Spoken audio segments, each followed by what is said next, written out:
이 새벽에 함께 하신 여러분 축복합니다. 사도행전 10장은 갑자기 로마 군대 백부장 고넬료 이야기를 담고 있습니다. 기독교 역사에 있어서 고넬료와 베드로의 만남은 복음이 유대인을 넘어 이방인에게로 전파되는 사건일 뿐 아니라 이방인 선교의 정당성을 부여받게 되는 매우 중요한 만남입니다. 로마 제국의 복음화가 시작되는 순간이기도 하기 때문입니다. 중요한 점은 예수님께서 사도행전 1장 8절에서 오직 성령이 너희에게 임하시면 너희가 권능을 받고 예루살렘과 온 유대와 사마리아와 땅끝까지 이르러 내 증인이 되리라 하셨는데, 오순절 성령 강림 이후에 사도와 제자들은 목숨을 걸고 증인된 삶을 살아왔지만 당시 땅끝이라 여겼던 로마를 향하는 데 있어서 고넬료의 등장은 10장에서부터 시작이 된다는 사실입니다. 1장에서 9장을 지나는 동안 10여 년 시간이 지난 시점이 된 것이죠. 거리가 멀어서도 아닙니다. 그것은 유대인들의 선민의식으로 이방인들에 대한 마음의 편견과 선입관을 허무는 것이 그만큼 어려웠기 때문입니다. 혼혈 민족이라 무시하고 차별한 사마리아까지 가는 것도 참으로 어려웠습니다. 유대인들이 가졌던 택한 백성이라는 선민의식이 쳐놓은 그 마음의 벽을 허물지 못해서 그만큼 시간이 지난 것이죠. 마치 단일 민족을 지향하는 우리나라가 타 민족에 대해서는 상당히 배타적인 것과도 흡사합니다. 요즘 그 다문화로 인해서 다른 민족을 껴안는 것이 얼마나 힘든지를 우리나라도 지금 경험하고 있지 않습니까? 아마도 스데반의 순교 사건으로 촉발된 본격적인 박해로 인한 흩어짐이 없었다면 더 오래 걸렸을지도 모릅니다. 하나님은 로마를 향하여 그 사막을 열게 할 주인공으로 고넬료를 택하시고 만나주십니다. 그리고 준비된 한 사람 베드로를 통해 복음을 명확하게 듣게 함으로 구원의 은혜를 베풀어 주십니다. 로마 제국의 복음화의 시작으로 삼으신 고넬료는 어떤 사람입니까? 10장 1절에 보면 가이사랴에 고넬료라 하는 사람이 있으니 이달리아 부대라 하는 군대의 백부장이라. 네, 그는 로마 군대 장교였습니다. 그리고 가이사랴 지역에 배치되어 있습니다. 가이사랴는 요빠에서 한 50km 떨어진 지중해 연안의 아름다운 항구 도시죠. 헤롯 왕이 자신의 왕위 계승에 도움을 주었던 그 옥타비아누스 황제를 위해서 로마 왕궁과 신전 그리고 전차 경기장까지 옮겨놓은 뜻이 건축한 인공 도시였습니다. 유대인들의 입장에선 예루살렘이 유다를 대표하는 도시라고 생각하지만 로마 입장에서는 가이사랴가 유다를 대표하는 로마의 핵심 도시로 생각할 만큼 아름답고 전략적인 그런 도시였습니다. 그곳에 고넬료가 배치되었죠. 그는 백부장으로 소개되고 있습니다. 로마 군대는 그 한 지역에 한 군단씩 6천 명이 배치되는데 6천 명을 다시 600명씩 10개 부대로 나누었고 다시 한 부대를 100명 정도로 나눠서 백부장이 지휘하게 됩니다. 우리 군대로 치면은 중대장 정도에 해당되는 것이죠. 그런데 고넬료가 속한 부대는 이달리아 부대라고 했습니다. 순수 그 황제의 그 직속 친이 되어서 보통 부대와는 성격이 약간 다릅니다. 항상 그 식민지의 반란을 염두에 두고 지방 총독의 명령을 받는 것이 아니라 황제로부터 명령을 받는 명령을 직접 받는 군대였습니다. 그래서 로마가 그 핵심 도시로 삼았기 때문에 황제가 그 엘리트 장교를 엄선하여 배치하는 부대이기도 했습니다. 따라서 고넬료는 로마 제국의 뿌리를 둔 엘리트 장교였던 것이죠. 그렇기 때문에 고넬료가 하나님을 믿는 사건은 영향력인 면에서 굉장히 중요한 사건인 것입니다. 로마를 열기 위해서 하나님은 하나님의 때에 주권적으로 고넬료를 주목하시고 세우시려고 합니다. 10장 2절에서 고넬료는 하나님을 추구하는 삶을 살았음을 보여주고 있는데요. 먼저 고넬료 가정은 하나님을 예배하는 그런 가정이었습니다. 본문 2절에 보면 그가 경건하여 온 지방과 더불어 하나님을 경외하였다라고 했습니다. 고넬료 그 집에는 경건이 있었습니다. 그것도 그가 군인이고 이방인이고 로마인인데도 불구하고 그 집에는 하나님을 경외하는 신앙적인 경건이 있었습니다. 참 놀라운 일입니다. 그 경외의 그 원어의 뜻은 공경하다, 존경하다의 의미를 담고 있는데요. 고넬료는 하나님을 공경하고 존경했다는 것이 되죠. 특히 고넬료가 하나님을 경외하는 일에 대해서 현재 분사형 포브메노스를 사용해서 그의 경외함이 일시적인 것이 아니고 항상 하나님을 경외함으로 살아간 자임을 보여줍니다. 그런데 사실 이것은 놀라운 그런 말씀 기록입니다. 고넬료는 그 로마 백부장입니다. 그가 자기 나라 종교를 믿지 않고 이스라엘의 하나님을 믿고 있습니다. 그 본래 로마인이 믿는 종교가 있습니다. 그 로마 종교는 그 두 가지가 있는데요. 하나는 다신교죠. 그 로마는 여러 신을 믿었습니다. 그 심지어 황제도 신이었습니다. 또 하나는 국가 종교입니다. 로마는 국가에서 정해진 신만 믿었습니다. 다른 종교를 믿으면 반국가적인 행동을 할 수 있기 때문에 정식적으로 한 것이죠. 근데 이것이 쉬운 일입니까? 만일 황제가 이스라엘의 그 피지배 국가 이스라엘의 종교를 믿고 있다는 것을 안다면 어떻게 되겠습니까? 그 황제를 신으로 믿는 나라의 장교가 자기 나라 신을 믿지 않고 식민지 국가의 신을 믿는다면 그 황제가 좋아하겠습니까? 그 고넬료는 자신을 위해서 손해볼 것을 알면서도 하나님을 믿고 있습니다. 하늘과 땅을 다스리는 하나님의 존재를 인정하고 있다는 것이죠.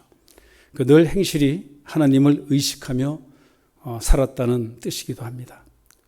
도저히 그 하나님을 바라볼 수 없는 상황에서 고넬료는 하나님을 믿고 있는 것이죠. 하나님께서 주목하시지 않을 수 없는 정말 큰 믿음입니다.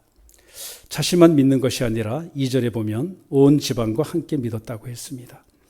그 2절에 보면 그가 경건하여 온 집안과 더불어 하나님을 경외하며, 기도와 삶이 함께 간 사람입니다.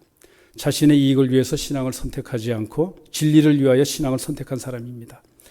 믿을 뿐만 아니라 항상 기도하고 항상 기도할 뿐만 아니라 많은 사람에게 구제를 위한 기도와 실천의 조화를 이뤘던 사람입니다. 그가 바로 하나님이 택한 고넬료였습니다. 하나님은 믿음 있는 사람을 쓰십니다. 그리고 하나님은 기도하는 사람을 사용하고 계심을 봅니다. 그런데 고넬료는 선한 영향력이 있는 사람이었습니다. 혼자서 하나님을 예비한 것이 아니라 오늘 본문에 본 바와 같이 온 집안과 더불어 하나님을 예배했다는 것입니다. 혼자서 개인적으로 예수님을 잘 믿을 수는 있지만 고넬료처럼 온 집안과 더불어 예수님을 잘 믿기는 어렵습니다. 뿐만 아니라 고넬료는 자신과의 관계하고 있는 사람들에게도 예수님을 잘 믿도록 했다는 것입니다. 그 7절에 보면 천사가 베드로를 불러오라고 말하니까 하인 둘과 부하 가운데 경건한 사람을 택해서 보냅니다. 하인들도 부하 중에도 또 예수님을 드리는 사람으로 고넬료는 만들고 있습니다. 24절을 가서 보게 되면 그 베드로를 기다릴 때 친척과 가까운 친구들을 불러 모아서 함께 기다리고 있습니다. 그 친척과 친구들도 예배드리는 사람으로 만들고 있습니다. 고넬료가 이방 땅에서 어떤 경로를 통해서 하나님을 섬기게 됐고 또 경건한 신앙을 소유했는지 우리는 알 수 없습니다. 그렇지만 고넬료는 자신만 신앙생활을 하는 것에 만족하지 않고 배우자와 자녀와 종들과 친척까지 하나님을 예배하는 신앙생활을 하도록 이끌고 있습니다. 25절에서 하인을 비롯한 많은 사람 앞에서 베드로가 들어올 때 엎드려 절을 합니다.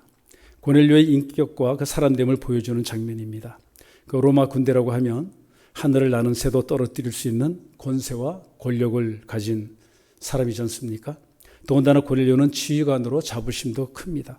또 우월감도 있었을 겁니다. 그거 다 내려놓고 겸손히 자신을 위해 주님이 보내신 사람을 높이고 있습니다. 온 가정이 하나님을 예배하는 신앙생활을 하면 하나님이 여러분의 가정을 지켜주시고 보호해 주십니다. 그리고 어떠한 고난과 환난에서도 승리할 수 있도록 이끌어 주십니다. 두 번째, 고넬료 가정은 백성을 구제하는 가정이었습니다. 백성을 많이 구제하고 이렇게 기록되어 있습니다. 여기서 많이라는 원어의 그 뜻은 크게, 자주라는 의미가 있습니다. 또 구제의 원어의 뜻은 불쌍히 여기다, 자선, 자비의 의미가 있습니다. 고넬료는 가난한 사람들을 많이 도와주었고 자주 풍성하게 도와주었다는 것입니다. 우리는 9장에서 베드로에 의해서 다시 살아난 욥바의 그 다비다라는 여제자처럼 선행과 구제가 일상화된 사람이 고넬료였음을 보게 됩니다. 사실 고넬료 가정의 구제는 우리가 쉽게 이해하기 힘든 부분입니다. 왜냐하면 고넬료는 유대 사람이 아닙니다. 또 로마 사람입니다. 또 식민지 땅의 백부장의 자격으로 왔습니다. 그렇다면 얼마나 우월감이 대단하겠습니까? 당시 그 식민지 사람들의 그 언어, 풍습, 문화, 또 심지어 종교까지도 그 멸시하던 그런 시대가 아닙니까? 지배계층이기 때문에 유대 사람들을 좀 천하게 생각하고 또 하찮게 여기면서 종처럼 여길 수도 있었을 거고요. 그런데 고넬료는 식민지 백성을 불쌍히 여겨서 구제를 많이 하는 신앙생활을 했다는 것입니다.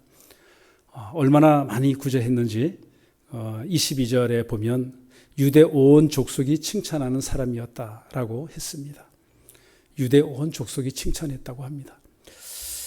고넬료는 또한 항상 기도하는 사람이었습니다. 2절 하반에 하나님께 항상 기도하더니, 고넬료는 기도로 사는 사람이었습니다. 거기서 제9시에 기도했다고 했는데 우리 시간으로는 오후 3시입니다. 사실 생각해 보니까 아주 어중간한 시간입니다. 새벽에 기도하는 것, 또 잠자리에 들면서 마무리 기도하는 것, 그것은 좀 쉽습니다. 그런데 오후 3시에 한창 일할 시간에 분주하게 여기저기 다닐 시간에 기도했다는 것은 쉬운 일이 아닙니다. 이것은 고넬료가 얼마나 기도에 신실한 사람이었다는 것을 증거해 주는 그런 말씀, 기록인 것입니다. 고넬료처럼 이렇게 하나님을 갈망하며 사모하면서 기도하는 것 자체가 쉽지 않습니다. 예레미야 29장 12절 13절에는 이렇게 말씀합니다. 너희가 내게 부르짖으며 내게 와서 기도하면 내가 너희들의 기도를 들을 것이요 너희가 온 마음으로 나를 구하면 나를 찾을 것이요 나를 만나리라 말씀하십니다. 고넬료처럼 그 하나님을 그리워하고 좋아서 만나고 또 친밀하게 교제하는 시간이 많아지기를 축복합니다. 하나님은 그런 사람에게 고넬료처럼 찾아오실 것입니다. 기도는 하나님과의 호흡이라고 합니다. 또 기도는 기다림을 배우는 시간이라고도 합니다. 성령께서 중요한 변화의 역사를 만드실 때는 반드시 기도하는 사람들을 통해서 만나게 하시고 일하게 하신다는 것을 깨닫게 됩니다. 이러한 사실은 오늘 우리에게 도전을 줍니다. 3, 4절을 함께 보겠습니다. 하루는 제9시쯤 되어 환상 중에 밝히봄에 하나님의 사자가 들어와 이르되 고넬료야 하니 고넬료가 주목하여 보고 두려워 이르되 주여 무슨 일이니까? 천사가 이르되 내 기도와 구제가 하나님 앞에 상달되어 기억하신 바 되었으니. 3절에 보니까 고넬료는 늘 드리던 그 기도 시간에 기도하다가 환상을 봅니다. 하나님의 사자가 부릅니다. 고넬료가 분명하게 보고 두려워하며 묻습니다. 하나님은 고넬료의 신실한 믿음을 보셨습니다. 그리고 사자를 보내어 찾아오신 겁니다. 4절에서 내 기도와 구제가 하나님 앞에 상달되어 기억하신 바 되었다고 합니다. 놀라운 사실은 고넬료가 사람에게 베푸는 구제를 했는데 하나님께 드린 것이 되었다는 것입니다. 고넬료가 그 어려운 사람들을 구제했는데 기억하시고 하나님께서 움직이십니다. 이를 통해서 하나님은 가난한 자와 과부와 소외된 자를 사랑하신다는 사실과 그들을 보살피는 일이 얼마나 중요한지를 보여주고 있습니다. 하나님은 예수 그리스도의 이름으로 행해지는 우리의 기도와 선한 행실을 원하신다는 것, 그 사실을 또한 보여주고 있는 것입니다. 5, 6절에서 하나님은 고넬료에게 베드로라 하는 시몬을 청하라 말씀하십니다. 내가 지금 사람들을 요바에 보내어 베드로라 하는 시몬을 청하라. 그는 무도장이 시몬의 집에 유숙하니 그 집은 해변에 있다 하더라. 그러면서 베드로는 무도장이 시몬의 집에 우거하고 있는데 그 집은 해변에 있다고 구체적으로 말씀하십니다. 무두장이는 요즘 말로 하면 가죽 제조공입니다. 옛날 사람들이 가죽을 만들려면 먼저 죽은 짐승의 그 사체를 가져다가 피부를 벗겨야 합니다. 그리고 그것에 무두질을 하면서 염색을 하고 말려야 하는데 그 과정에서 아주 역겨운 냄새도 많이 납니다. 그 집이 사람들을 피해서 시내에 있지 않고 해변가에 있다고 합니다. 그래서 율법으로 부정하다고 여기졌는데 베드로는 하나님 말씀에 순종해서 그곳에 묵고 있는 것이죠. 7, 8절에서 고넬료는 바로 베드로에게 사람을 보내는데요. 하나님의 명령이 임하자 고넬료는 명령을 주고받는 것이 무엇인지를 알기 때문에 즉각 순종합니다. 그리고 경건한 하인들과 부하 한 사람을 욥바로 보냅니다. 하나님은 고넬료를 위해서 베드로를 준비시키십니다. 욥바는 그 아름다운 뜻을 지닌 그 지중해 연안의 항구입니다. 지중해 무역의 거점 항구이기도 하고요.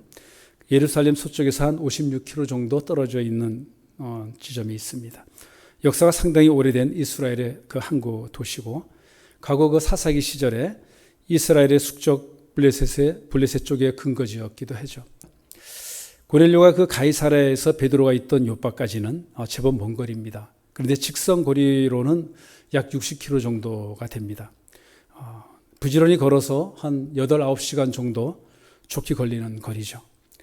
환상을 통해서 고넬료에게 알려준 대로 고넬료는 그 하인들을 보내자 하인이 도착할 때 하나님이 준비하신 한 사람 베드로가 또한 기도를 합니다.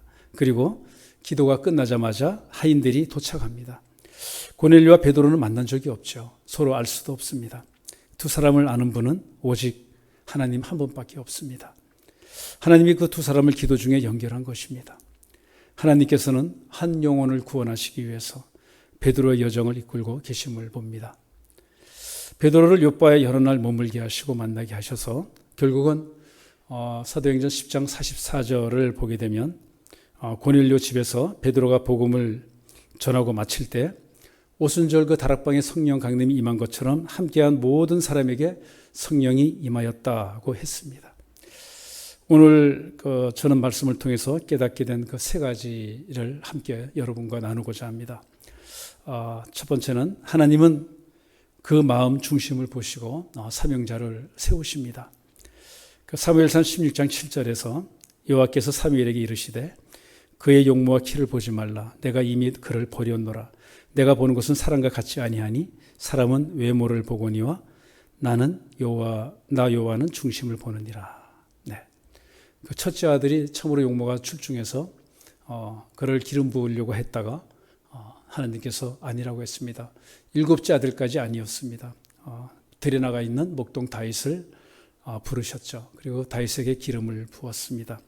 아버지 이새도 그 아들 다윗이 하나님이 택한 사람이라는 것을 몰랐습니다. 그 이유는 우리 사람들은 그 서로의 겉모습만 보고 또 서로를 판단하고 속이기도 하고 또 속기도 하면서 서로 좋은 게 좋다며 살아가고 있습니다. 다 더 많이 배운 사람일수록 또 세상 명예와 지혜가 높은 사람일수록 또 더 많이 가진 사람일수록 자신을 더 많이 포장하고 감추는 것을 보게 됩니다. 왜 그렇습니까? 그 이유는 그 죄악된 본성이 또 선악과 사건으로 인해서 하나님이 떠난 우리 마음에 죄가 들어와서 자리를 잡았기 때문이죠. 그 죄악된 본성이 마음에 하나님을 두기를 싫어하고 세상 것을 하나님보다 더 좋아하고 자신을 가장 소중히 여기고 자기를 사랑하기 때문입니다. 그런데 하나님께서는 우리 속마음과 모든 행위를 다 보고 계십니다. 이 시간에 소개되는 세 사람의 공통점은 그 마음 중심이 하나님을 향한 진정성과 간절함이 있다는 점입니다. 사울은 예수님을 몰라서 방향을 달리했을 뿐 하나님을 향한 일편단심의 열심과 충성된 마음을 하나님은 지켜보셨습니다. 가사 땅 광야를 지나던 이디오피아 여왕의 모든 국고를 맡았던 관리 내시는 하나님에 대한 간절함과 말씀에 대한 갈급함을 하나님께서 지켜보셨습니다. 오늘 고넬료는 이방 땅에서 지배 국가인 로마의 군대 지휘관임에도 이스라엘의 하나님을 경외하면서 기도하며 구제하며 온 가정과 하인들까지 신앙의 길로 인도했기 때문에 그 마음의 그 행함과 진실됨을 하나님은 지켜보셨습니다. 전지전능하시고 무소부지하신 하나님께서 이 광활한 우주 가운데 티끌만한 또 티끌보다 작은 우리 한 사람 한 사람의 마음을 살피고 계십니다. 그리고 이 땅의 영혼 구원을 위한 사도행전의 목적을 이루시려고 쓰시고자 하는 사람을 지켜보고 계심이 참으로 놀랍습니다. 두 번째는요, 하나님은 복음 증거 사명자를 세우기 위해서 한 사람을 구체적으로 준비시키십니다.